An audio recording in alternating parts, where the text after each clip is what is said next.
Hello and welcome back to the channel. In today's episode, I'll be sharing with you my daily routine. This strategy I'm using here has been helping me to progress and level up faster, so you may want to do the same. For legendary gear, the goal is to level up each piece to max rank 30. This means we need a ton of materials like enchanted or beguiling dust, scrap materials, and glowing shards. The higher the rank, the more difficult and time-consuming it becomes. It's a slow process, but the following tips will help you get there faster.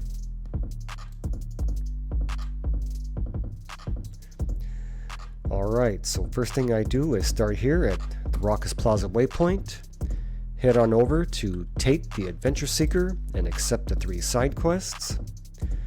You want to do this daily because for every 3 side quests completed, you'll get 12 beguiling dust. It's definitely worth it and takes only 10 minutes or less. Super easy. Do note that you can only do 3 per day, so if you ever see a random side quest out in the open, never skip it. Oh, and something interesting to note, if you have a look down here at the bottom left, this says Mount Zvain. So what this means is this is a zone where she's sending me to. But let's say, for example, maybe you don't like this area or you don't want to go there. If you click here, for 100 coin, she'll give you the option to switch it to a different zone. Okay. Alright, so if you're happy with that zone, click accept and go ahead and complete your 3 side quests for the day. Next up is Iben Fahd Sanctum. Secondary attributes are the most important thing you should be focusing on. Primarily, these stats are critical for PvP, but will also help in PvE. Regardless, we should be making sure to concentrate on leveling up these stats at all times.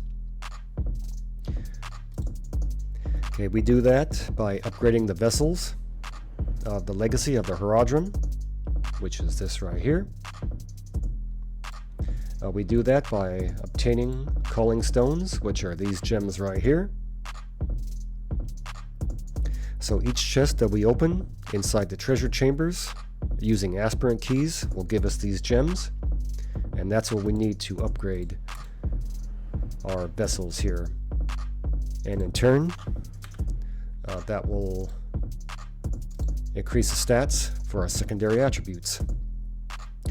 And also don't forget, killing mobs inside the Sanctum will also drop aspirant keys. Now do keep in mind that you should be opening all chests in the first treasure chamber daily, maximum 2 rooms per day. I do have another video I'll be releasing soon explaining the reasoning for this, so once it's finished I'll put a link down in the description box below, so stay tuned for that. Last stop, Sentinel Stand over in Southern Dreadlands. Alright, here we are at Sentinel Stand over in Southern Dreadlands. I do this daily because this is a good source of scrap materials, legendary items, gold, and once again, the much needed beguiling dust. This takes only 10 minutes to complete all 5 waves. Then all you need to do is just come back in an hour and collect all your drops.